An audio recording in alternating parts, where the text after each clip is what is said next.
Hello all and welcome to the Gestalt IT Rundown, your weekly look at the IT news of the week. I'm your host, Rich Stroffolino. I'm an editor here at Gestalt IT. Joining me from across cyberspace, but always close to my heart, is the one, the only, the networking nerd himself, Tom Hollingsworth. Tom, welcome to the show. Thanks for having me on, Rich. I really appreciate it. I'm glad to be here. Winter has come a little bit early to Oklahoma. No snow, just frigid temperatures. Cold like my heart. We got about an inch and a half, 2 inches, which is known as a dusting here in Seatown. So yeah, we're in full swing. Something else that's in full swing is the news, and that's what we're here to talk about. We actually had too many stories to do like a full discussion on each of them, so we're going to start out with a little something we like to call news or not. This is where we just I set up the news stories, and I asked Tom if they are indeed newsy or not. First up here at the Formnext Additive Manufacturing Conference, you know that one, HP announced the launch of a 3D printing as a service offering. They're calling 3DAS. Sure, the acronym soup, there we go.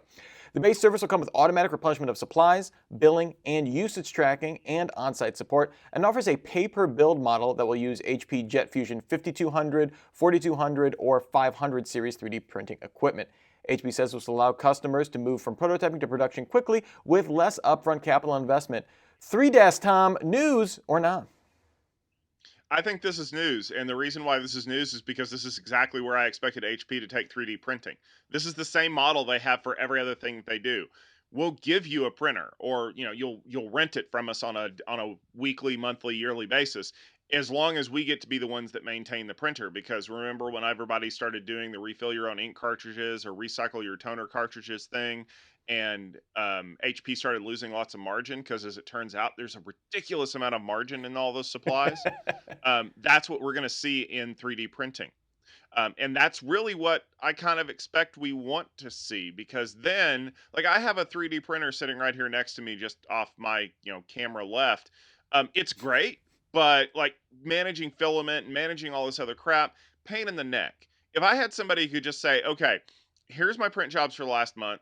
This is my rolling average of print jobs. I'm just going to ship you guys filament and print heads and stuff when you think you need them. And I don't have to worry about that. If I'm not a tech nerd, that's what I want. And that's how HP is going to make money off of this printer revolution.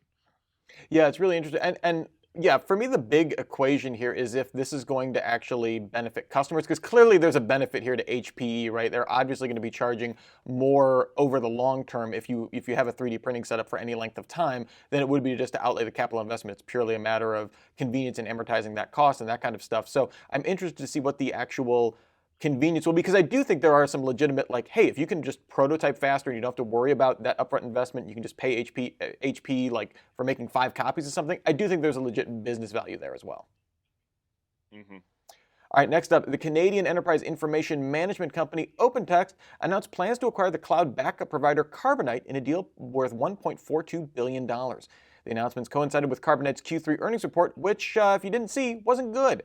The company posted a $14 million net loss on the quarter, down from a net income of $600,000 the year before. OpenText has not stated how Carbonite's portfolio will be integrated into its existing offering, but that kind of consumer and small business cloud backup space consolidating, news or not here, Tom? Not news. This is going to happen all over the place. As the big companies start getting dominated into the cloud market, the little fringe use cases and the consumer folks are going to start getting snapped up by folks that need to drive some cloud revenue. And it really helps when you missed your revenue target and somebody has, about 1.5 billion in cash just laying around and needs something to do with it and can't afford a new Maserati. Is this a situation where uh, this kind of cloud backup, whether it's for a small business, consumer, that kind of stuff, that's just a feature for a larger cloud provider versus like an actual company business model? Like, or does it seem that way to you? I know there's still quite a number. Backblaze, for example, is still kind of going strong in this market. But do you see that going, like, being the thing going forward? Yeah, this is a feature. This is a component of a managed service that I can offer you to get recurring revenue. And as the great podcast from Packet Pushers came out, I listened to it earlier this week. Basically, managed service revenue equals we don't want you to call us, we just want you to send checks. And that's what they're hoping is they can get people signed up for this service and send them the checks, and we'll back your data up. Just never call us if you actually have to get it back. All right. Next up here, Microsoft's HoloLens 2 went on sale in the US, Japan, China, Germany, a bunch of other countries. Previously announced at Mobile World Congress in Barcelona. It's a $3,500 augmented reality visor, offers a wild field of view than the original, improved eye tracking, new gestures to reduce false positives, particularly when like bringing up their equivalent of the start menu, and weighs about 1.3 pounds, so significantly lighter as well. As part of the launch, Microsoft also introduced Azure Spatial Anchors. This is kind of interesting. It allows you to create in the cloud a persistent hologram that when you're using a specific app, other users will see in that same location. It doesn't have to be reset up each time with the app. HoloLens getting refined here, Tom. News or not? Instead of talking about VR, I'm going to talk about NR. Not really. Nobody cares about VR. I mean, realistically speaking, guys my age and your age, Rich, who probably binge watched Johnny Mnemonic way too many times, that's VR and that's cool, but nobody else cares. Augmented reality, I could probably see that because you don't have these bulky goggles on and you have your device in your hands at all times. There are some specialized use cases for VR, but not at $3,500 a headset. Who's going to buy that? The company? Yeah, guess what? They're going to fight over it. It's going to smell like Bob from accounting. You don't want that. This isn't going to happen. I know that people want to make VR a thing. Mhm. It ain't going to be a thing, and I'm sorry, guys, but just come and find me in 5 years. Also, once we have dolphins hacking their own brains, then we will have reached the future. Yeah, I mean, again, we've seen products like augmented reality products like Google Glass find a very specific home in the enterprise and in certain like manufacturing and that kind of stuff use cases. So the idea of combining, a headset that doesn't have like a postage stamp field of view, actually has a usable field of view, is relatively light. Certainly not inexpensive, but then the addition of like persistent holograms, one, obviously that provides some continuing revenue for Microsoft in Azure, just another way to expand that service as well. But again, that's an interesting combination to me. I don't think this is a world beater by any chance. This is them fleshing this out until they actually have a product, I think, that they can price reasonably and that it really has like a fully complete consumer-ready feature set. Yeah. All right, and finally here in News or Not, at the 2019 AI Summit, Intel detailed its next generation vision processing unit, or VPU, and that they call in the biz, called Keem Bay. The chip is designed for inferencing ML on the edge and has a new on-die memory architecture with 64-bit memory bandwidth. Basically, this will offer a 10 times performance boost over the outgoing generation, so not insignificant there. Intel is claiming it offers better than GPU performance, saying it's 4 times faster than NVIDIA's TX2 chip and up to 6 times more power efficient in certain circumstances. Not saying overall, just in certain use cases. Intel hopes to launch this in the first half of 2020. Intel spoiling NVIDIA's ML advantage. News or not here, Tom? News. And here's why. It is 2019 still, and we've now officially entered Bizarro land. Intel is making application specific chips, Mm-hmm. and ARM is trying to be adopted as a general purpose processor. If you had told 2009 me that was a thing, I not only would have laughed at you, I would have also asked for the lottery numbers. Um, that's not like what. Why is Intel making application specific CPUs now? Is it because we in other areas that have been using application specific CPUs forever? Networking is a perfectly good example. We are now transitioning to using general purpose CPUs in devices that can run software. Intel should be all over that market. Instead, what are they doing? They're chasing ML. Why?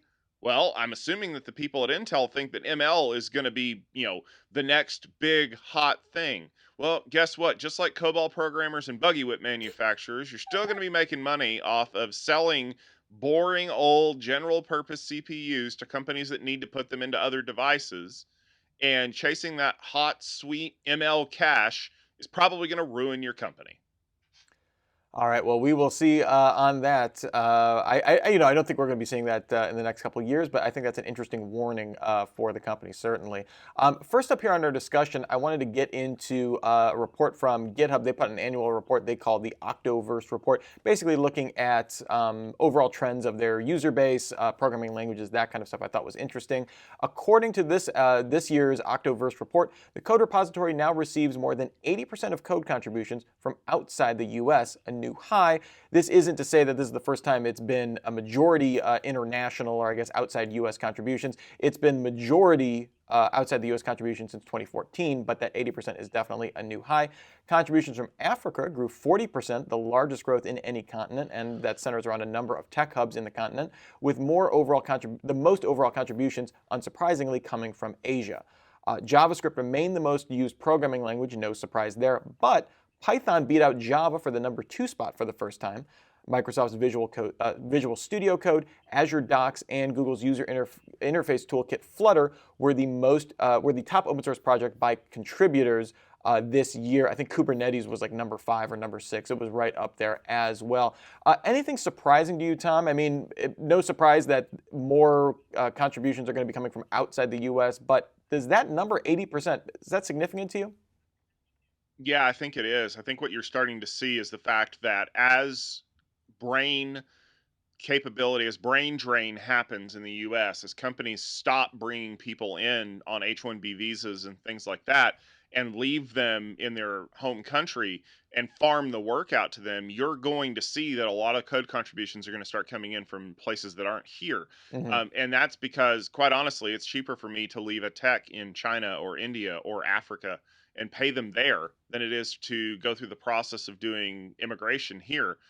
And that's kind of a big deal. I mean, it's not really a big deal because that's what software is designed to do. You can write software anywhere. I can write software in a Starbucks just as well as I can write it in my cubicle. But as people start contributing code to GitHub, which that's what GitHub is for, you're starting to see the statistics behind that. And now the real question for me is going to be, if I can just pay people in Tokyo or Bangalore or wherever else to write the code, why do I bother?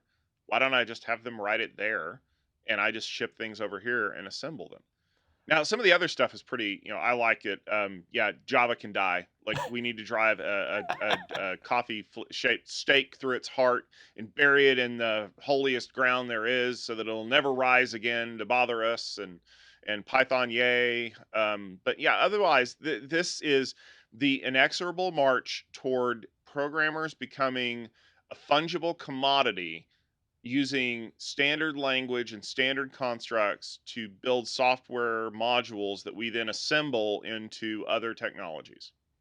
Yeah, and it's really cool that GitHub is still doing this, kind of post Microsoft acquisition, still kind of keeping. I mean, obviously they're very much tied to open source software. That's where the majority of their users are. So good of them to still publish something like this. And I always think it's fun to dive into that and see what the horse race looks like for programming languages. And yay, Python. Next up here, in a blog post, Microsoft's Chief Privacy Officer Julie Brill announced it would honor the California Consumer Privacy Act throughout the U.S., stating it was a strong supporter of the law. Easy for them to say. However, sources speaking to Reuters say that Microsoft will have an easier go under CCPA, as it could be classified as a service provider rather than a third party. The difference here being that service providers have written agreements with businesses that it will not retain, use, or disclose personal information other than for a stated contractual purpose. So they have to have that in writing before they're allowed to collect any data. Under CCPA, transferring consumer data from a business to a service provider does not require notification to the consumer, unlike you would have with a third party, whereas if a business is transferring it to a third party, you would have to notify consumers. Will this be the common approach for a lot of tech platform companies, Tom? It will. I can promise you that if this works the way that it's supposed to, Amazon will be chugging right behind them to do the exact same thing for the CCPA thing. So this is a double-edged stroke of the sword from Microsoft. They get to be the lead in what is becoming a very hot topic in privacy and consumer protection, Mm. while at the same time touting the fact that they're a service provider because hey, we do cloud too. This is getting in front of Amazon, essentially. Because let's face it, nobody cares about Oracle. And Google's track record on privacy isn't so much as a track record, but a rap sheet. So they get to kind of stake their flag right here in the middle of everything and say, you know what? We got to be first at something since Windows. And now everybody else gets to kind of trundle along behind them and say, well, I guess we're doing it too. We, Now, this means also you better be really careful that you don't do something you're not supposed to, because we know that Microsoft has not always been the biggest fan of government influence in what they're doing. I think it's better now, but yeah, we definitely don't want another bust up the Microsoft and sell Bill Gates and Steve Ballmer off to the glue farm kind of things. Yeah, Microsoft seemed to have really mastered this art of getting just ahead of where the regulatory headwinds are going and coming out and making these grandiose statements that they're like, listen, we're for regulation of facial recognition technology. We're for this, the CCPA being applied across the United States. I mean, for one thing, kind of the unspoken truth about this is that it's probably way easier for them to just assume the most restrictive data privacy laws across the United States, which California currently has, instead of trying to create this kind of weird patchwork of regulations across the states, and just easier just to go with, move as fast as the slowest state regulatory horse. I don't know where that metaphor was going, but you kind of get where I'm going. The overall, though, I mean, that's kind of like, on the one hand, this kind of feels like a loophole. Oh, they're getting around it by classifying themselves as a service provider, or theoretically, according to the sources talking to Reuters. On the other hand, it feels like that's kind of how CCPA is designed to work, right? It's not necessarily a loophole. It's that, okay, you're signing this contract. You're saying we're only going to collect this information for these specific customers for this specific purpose. Everything else we're not going to retain. I don't necessarily have a problem with that, especially for businesses where they're going to have the ability to peruse those contracts realistically and know what's being collected. On the consumer end, it gets a little more iffy because who's reading terms of service and that kind of stuff, who actually knows. And I feel like potentially losing those protections of notifying consumers when data is moved from a service provider to another business, it becomes a little more iffy, right? But overall, it doesn't feel, the potential here is this to feel sleazy, perhaps. That doesn't come across that way to me. No, it doesn't feel sleazy. Although CCPA is a little bit more business friendly than GDPR. I think this is more along the lines of Microsoft reading the law very carefully and understanding what they can and can't do, Mhm. and trumpeting what they're capable of doing. So let's hope that it works out well for all of us, and that other people tend to follow behind that, as opposed to getting really creative with their interpretation of the rules. Well, I will assuredly see some creative interpretations. That's for sure. Tom, I don't know if your internet has recovered, but some Disney Plus users yesterday had experienced login problems during its U.S. launch. This was kind of the big thing blowing up on Twitter. Disney posted on Twitter that demand exceeded our high expectations. I don't know how they didn't anticipate that everyone would just try it out because there was a free trial. The interesting thing, though, is that Disney owns a majority stake in Disney streaming services, which was formerly called BAMTech, which was it's a long history, but they were originally the streaming platform for Major League Baseball and a bunch of other high demand live streaming services. And it's really considered one of the most reliable back-end streaming services. Back a while ago, BAMTech kind of published a paper saying that they were running on AWS and running through what the advantages of that are. So I'm assuming at least part of Disney Plus is also running on AWS as well. Probably multiple cloud providers, or at least multiple regions and that kind of stuff, as you would for any big application running in the cloud.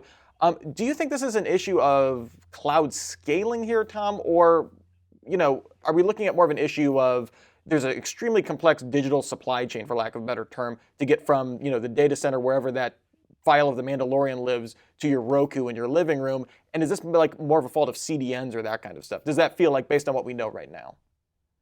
There is a dump truck worth of issues about this whole thing going on. So, just to give you a quick rundown of all the things that I've noticed, one, the back end tech is very disjointed. I have it on pretty good authority that stuff didn't work optimally when it was just streaming to a few thousand people who like to watch baseball. Hmm. Um, you've got a rollout plan which did not include being able to download the apps until the day the thing went live. So now, instead of being able to scale your backend and know how many app downloads you've got to size appropriately, you're just guessing. And signups were only available on the website. And like me, I signed up for it the day it went live, or the day before it went live. And Mm-hmm. because I know, get in now. It's like doing updates on a game console before Christmas morning, because those servers are going to fry that when everybody unboxes their stuff. Um, the problem with cloud bursting is you have two options. You can guess what you think you're going to do and pay the bill if you go under that amount and just eat the cost, or you can respond to the demand knowing that even if you can instantaneously spend up extra resources, you're still reacting to requests. Hmm. This was not a CDN problem. Somebody did a great packet capture, and they figured out that Disney's being pretty fair. They're hitting like 7 or 8 different CDNs with this stuff. Once you could get into the app, you could watch things. I watched, the Mjolnir scene from Endgame. I watched the horrible new Greedo scene that was in Star Wars. Um, and it worked well. Like I could scrub to the right part of the movie and it was instantly delivering the stuff. Hmm. It was the back end that was broken. Like my son asked why he couldn't change his profile picture for the profile that I created for him. Well, as it turns out, that has nothing to do with content. That's all the back end servers. Oh, okay. So I'm sure what happened, and this is a problem that we see quite frequently in networking. They scaled the content delivery system perfectly right. But if the control structure is not capable of being accessed, so you can't browse to said content to start streaming it, you're still effectively going to be broken. Now, that's cold comfort for me knowing exactly what was going on. And as I said on Twitter, and it seemed to be a very popular tweet, pour one out for the people who are, the cloud architects and the network engineers who have their hair on fire right now, slowly muttering to themselves, I knew this was going to happen. I know what's going on and I'm still frustrated. If this had been my wife or my kids or my mom or somebody who doesn't know what's going on, they're going to click on it, think it's broken, or get the Wreck-It Ralph, hey, we broke something screen and just say this is crap and move on. They're not going to dig into what's going on. Hmm. So I just Disney, you are the biggest media company on the planet. You serve billions of people in your theme parks on a yearly basis. You know what you have and you still didn't make it work. And again, coming from that huge legacy, like that huge legacy, streaming legacy, it's not like they just hired a bunch of engineers and this is something they built from the ground up. This is something that they bought specifically to serve this kind of content and to kind of come out flat-footed. Again, it's one day. They're not going to see anywhere near that kind of usage numbers on a consistent basis especially after the week's free trial is over, right? But Yeah. it's still baffling to see, and it's interesting to point out that Google Stadia already has published their, kind of to your point here, Tom, they've already published their app ahead of the actual launch of the service, and I think to get a better handle of what those numbers are going to look like, especially for something like streaming games where theoretically the bandwidth usage is going to be way more intensive. Yeah, it's going to be way more intensive, but it's going to be like 2% of what Disney is. And if Yeah. you don't believe me, ask yourself how many people you know are huge gamers versus how many people are Disney fans. And I promise you, one is definitely going to outweigh the other. Yeah, especially with all the media properties they own now. Coming up here next, a little bit of a security story we had here. Security researchers at Purdue University and the University of Iowa, so the Midwest staying strong there, found 11 flaws in 5G implementation that could allow for tracking real-time location, spoofing emergency alerts, or silently disconnecting a 5G connected phone from a network. Using a tool called 5G Reasoner, researchers were able to create malicious 5G and 4G radio base stations and obtain old and new temporary device network identifiers, which could be used to track or push messages to a device. The exploit required a working knowledge of 5G specifications and a software-defined radio, so basically not a whole heck of a lot. Researchers did not release a proof of concept for the attacks. Obviously, they didn't want people replicating it before a fix was out, but did contact the GSM Association with details. I thought one of the 5G stood for good security here, Tom. What's going on here? No, no. Every protocol has flaws. That's if you believe that you have written a flawless protocol, come find me and I will introduce you to people that will shatter your world. The good news is that we're finding this now before it's widely deployed because is when the iPhone gets 5G, that's what I consider wide deployment with the quotey fingers. Yeah. This is what we do when protocols come out. We break them. I mean, the old joke tweet of quality assurance engineer orders a beer at the bar, orders 10 beers at the bar, orders -1 beers at the bar. We're going to do everything we can to break them. And this is the kind of crap you want to figure out before all of a sudden we turn it on and people are like, wait, you mean people can track my location and I didn't know anything about it? Well, yeah. So this to me is the natural progression of new protocols. Break, break, break, fix, fix, fix, and then look at it later and go, okay, we think we fixed that thing, and so it shouldn't be an issue. Now, with all of the things that they found, like being able to disconnect a phone from the network and being able to track people without their knowledge, I'm sure the NSA is super pissed right now. But hey, guys, sorry, we're on to you now. Bravo, Tom. Yeah, well, I mean, is this also just the inevitability? Anytime you have like an open specification and software-defined radios, like people are just going to muck around with that and find ways to break that, right? Oh yeah, absolutely. I mean, you're basically just asking tinkers to come in and be like, "Do your worst." Like, okay, let me show you what I can do. But that's what we want. We want people to find those flaws. We want people to find those exploits, because I would rather have a public security researcher find them and say, "This is not good, please fix it," as opposed to some nefarious bad actor finding it and exploiting it for years, and then we find out, I don't know, like he dumped the president's cell phone and now has a record of every phone call he's made. You don't want that. Nobody wants that. Well, yeah, or we see the story that NSO Group has been selling this for years, and no one knew about it. So yeah, so good to know. Something else that's good to know though is that Mozilla, Intel, Red Hat, and Fastly announced the creation of the Bytecode Alliance, which, aside from having a super cool name, is an open source group that will work on creating new software foundations, building on standards such as WebAssembly and WebAssembly Systems Interface. Traditionally, WebAssembly has been pitched as kind of a way to run compiled code in a browser to get native performance advantages not running JavaScript. But the Bytecode Alliance hopes to establish a capable, secure platform that allows application developers and service providers to confidently run untrusted code on any infrastructure for any operating system or device. So, the old write once, run anywhere promise that we've all heard a million times. Laudable goals, I'm sure, but does this mean much when you don't have Microsoft or Google on board? One of the primary founders, or one of the primary benefactors, I guess, to the original WebAssembly launch. Boy, you certainly hit that nail on the head with a giant sledgehammer. Let's see here. Mozilla. Okay, you got a browser vendor, Firefox. Probably at this point, I'd say a distant 2. Sure. Maybe even a distant 3 if you want to count Safari. Intel. Okay, great. We got a chip manufacturer. Red Hat. Fastly. Okay. It's kind of like Mozilla started calling people, and whoever responded first got their name on the press release. And Mozilla, I love you guys. But this is the thing. Google doesn't want this. Google wants everything to run natively in Chrome, and screw the rest of you guys. Because if you can make it work in Chrome and nowhere else, guess what? People are going to download Chrome. Hello, Google Docs. But this is also a huge problem for Apple, because Safari is a sandbox and they don't want random code running in that sandbox without vetting it. And you're basically giving them the option to do that. They don't like it. Microsoft, does anybody use Edge anymore? I mean, it's based on Chromium now. That should tell you how big the uptake of it was. I personally used it once to download Chrome on my Windows 10 PC. But that's the thing. I'll drive the stake in the ground here. If you don't get Google on board with this, congratulations, you are shouting into a hurricane, because nobody cares if you don't support their browser. And think about this. Think about all of the browsers that remember. I lived through the browser wars. This page is best viewed in Netscape Navigator at 800 by 600.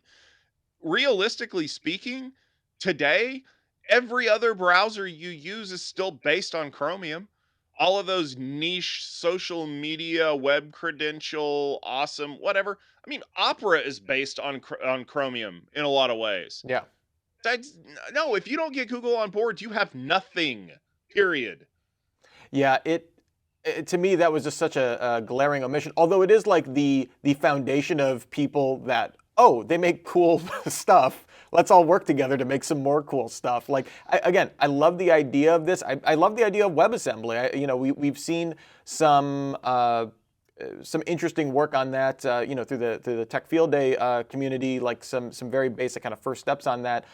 So I'm always super interested in that. I'm interested in kind of taking that to the next level of maybe getting beyond the browser. But you're right, it doesn't seem like the right stakeholders are in place to do this, even if they're technically able to do it, to get that kind of mass adoption that you're going to need probably on an OS level at a certain point. Because yeah, a lot of people do run a third-party browser, but most of those people are running a Google third-party browser. Yeah, I mean, basically, to me, what this is like, it's the Highway Manufacturers Association and the Toll Booth Manufacturers Association and the Bridge Builders Association are getting together to talk about the best way to build a car to drive on these things. Well, if you don't have a car manufacturer on your board, it ain't gonna happen. Want to give some love, Mozilla. We appreciate the effort, I think is the message here, but We, skeptical about what can come next. Although, like I said, Microsoft and Google are kind of on board for the WebAssembly standard, so theoretically, maybe down the line, if they do some interesting work, maybe Microsoft gets on board. Maybe, sure, why not? They want Edge to be a thing, so there's some hope. Maybe. sorry, I had to suppress a giggle when you said they want Edge to be a thing. They're trying. They're trying. Okay, I got to give them credit for that. Well, that just about brings us to the end of the Gestalt IT Rundown. Tom, thank you so much for being on today. Really appreciate it. Where can people find more of your great stuff if they are so inclined? Oh man, I'm all over the internet at this point. Follow me on Twitter at Networking Nerd. Blog is at networkingnerd.net. I've also been writing a lot of pieces for our website at gestaltit.com. Lots of event coverage and briefings that I've been taking, so you definitely want to check that out. My personal blog is a little bit more thought leadership and musing at this point.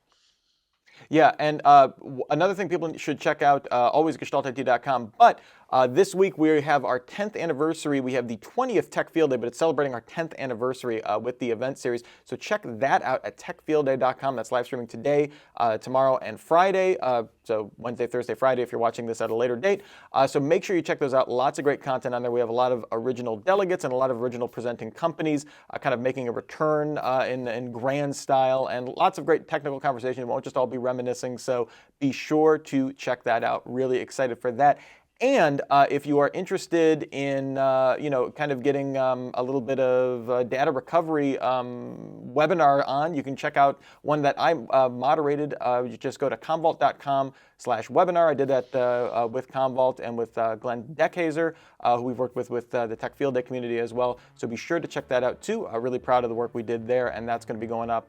We're going to be doing that later this afternoon. So check that out. Very excited. Tom, thank you once again for being on. Really appreciate it. No problem. All right. Until the next time we meet, remember everybody, have a super sparkly day.